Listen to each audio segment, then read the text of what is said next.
You're a North Korean soldier. Daylight. You're already in the jeep. Engine running. Everyone can see you. From a distance, guards notice a jeep accelerating strangely. Too fast. Too desperate. Heads turn, rifles rise. This isn't routine movement. Someone is defecting. Inside, your heartbeat pounds. Hands grip tight. The border is straight ahead. North Korean guards chase you down. Alive or dead, it doesn't matter. Treason means death. You stumble out and run. Freedom is only meters away. You try to hide, but boots thunder behind you. Gunshots erupt. The first guard closes in fast. Gunfire erupts behind you. One sharp crack echoes. A bullet hits you mid-stride. North Korean guards hesitate at the border inside the Korean demilitarized zone. They cannot cross. You fall near the line. You stop moving. You pretend to be dead. A master survival move. High risk, high IQ. Crossing means war. You stay perfectly still for hours. Sunlight fades. Cold replaces heat. South Korean soldiers drag you across the line into safety. You are alive, beyond the reach of Kim Jong-un's regime. Successful escape. Not everyone is so lucky. The following footage documents 3 real events inside North Korea. A soldier storms the Korean demilitarized zone, a family bolts, a civilian swims for freedom. We examine 3 escapes, the DMZ dash, a family flight, and a desperate swim. First, the DMZ escape. Already seen, nearly impossible, the most dangerous crossing in North Korea. Next, a family escape attempt, desperate parents risking everything for their children's future. And finally, a swim escape. But for him, survival would not mean freedom. Let's start with the family escape. Fleeing with loved ones makes every step more dangerous. Many families choose the Tumen River, narrow but watched by mines and patrols. Exhausted by hunger and fear, the family begins quietly planning their escape. They carefully debate possible routes, knowing each path could determine whether their children survive or disappear forever. They carefully studied every possible route, knowing they were risking everything with their loved ones. Savings are gathered secretly. A guard is approached, silence negotiated for safe passage.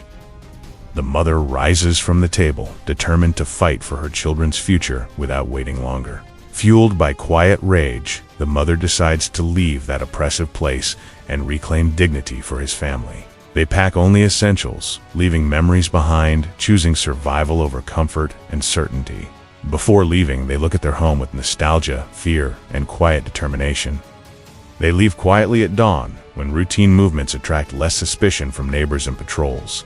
Border provinces contain frequent checkpoints, random searches, and civilian informants rewarded for reporting suspicious behavior. Defectors caught before crossing often face interrogation, imprisonment, or transfer to political labor camps. Across the river lies China, where refugees risk arrest and forced repatriation back home. After hours of cautious movement, they finally see the Tumen River ahead. The river looks narrow, but patrol towers and motion sensors guard the shoreline. The family reaches the Tumen's edge, stunned by its massive size under the bright, exposing glare of midday. China sits just a few kilometers away, the distant shoreline shimmering clearly across the wide and dangerous water. Hidden dangers lurk beneath the surface as they enter the river, keeping their bodies submerged to stay invisible to guards. Sinking low to avoid patrols, they brave dangerous currents as guards. Alerted to suspicious activity, arrive to inspect the area. The mother is hiding with her children in the tall grass, staying silent to avoid the nearby guards. But this is where the real danger begins, far beyond patrol lights and distant footsteps. The riverbanks are seeded with deadly landmines, buried silently beneath mud and grass. The mother quickly hides with her children, shielding them as the true danger surrounds them. A close relative waits across the river, prepared to help them escape safely together as one family. First, they wait quietly for their relative, carefully scanning the riverbank for the agreed rescue signal. They meet briefly to plan the final movement, speaking softly to avoid attention. A distant guard notices unusual movement near the riverbank and stops walking, narrowing his focus toward the shadows. The family instantly drops low, pressing against the cold ground, holding their breath in absolute silence. Guards release trained tracking dogs, their sharp barking echoing across the riverbank as handlers pull tight leashes. They search the entire perimeter methodically, scanning bushes, shoreline, and pathways for any sign of hidden defectors. The family realizes the guards are searching every part of the shoreline, leaving almost no space untouched. Flashlights sweep across rocks and tall grass, beams passing dangerously close to their hiding place. The tracking dogs pull harder on their leashes, sniffing intensely as they approach the family's position. At the last moment, the guards shift direction, missing them by only a few steps. The guards finally move away, and this narrow moment allows the family to escape successfully across. But crossing the river is not the end. It is only the beginning of another struggle. In China, defectors face strict protocols, constant surveillance, and the risk of forced repatriation. Authorities conduct interrogations, verifying identities, backgrounds, and every detail of their escape story. Officials analyze accents carefully, testing language patterns to detect inconsistencies or South Korean influences. Authorities investigate their backgrounds thoroughly, examining family history. They undergo detailed medical examinations, checking for injuries, diseases, malnutrition, and long-term health complications. Before relocation, they pass through disinfection procedures meant to prevent disease transmission and contamination. Officials record fingerprints and biometric data, entering their identities into national security databases. After processing, they wait uncertainly, unsure whether protection or deportation awaits them. Repatriation is real, and many defectors are forcibly returned despite international criticism and human rights concerns. For some families, the future after capture becomes darker than the escape itself. In North Korea, freedom is fragile, and failure can reshape generations forever. This time, we don't see a genie swimming away from North Korea. Instead, we are witnessing a dangerous return. This is not a former defector returning. This is a young man entering North Korea for his mother. He understands the risk clearly. Crossing into North Korea could mean imprisonment or immediate execution. But for him, leaving his mother behind was never an option. The ocean is unpredictable, with freezing waters, strong currents, and sudden storms without warning. For months, he studies the ocean currents, tides, and patrol patterns along the heavily monitored coastline. He trains his body relentlessly, swimming long distances daily to build endurance and mental resistance. Inside a waterproof bag, he packs dense ration bars, a survival knife, and nothing sentimental. In a harsh, fluorescent bathroom, he shaves his head clean, erasing familiarity from his reflection. At the Yalu riverbank, he studies the black water, knowing entry means crossing into dictatorship willingly. He steps carefully into the cold river, adjusting his breathing as the current moves steadily around him.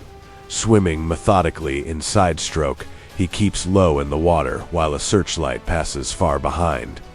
He grips a floating branch to steady himself, conserving energy as the cold slows his movements. He crawls slowly from the shoreline gravel into low brush, staying flat against unfamiliar ground. He reaches a concrete drainage pipe and waits inside, listening to distant movement and passing patrol sounds. While moving through sparse forest, a dry branch snaps under his weight, breaking the silence. He presses himself behind a thick tree trunk, slowing his breath. The soldier steps past the tree, turns suddenly, and comes face to face with him at close range. During the fight, several shots were fired upwards into the air, echoing through the dark forest. Using the moment of shock, he breaks free and runs toward a ravine, disappearing into darkness. Before sunrise, he buries himself inside a hay pile, breathing slowly through dust and straw.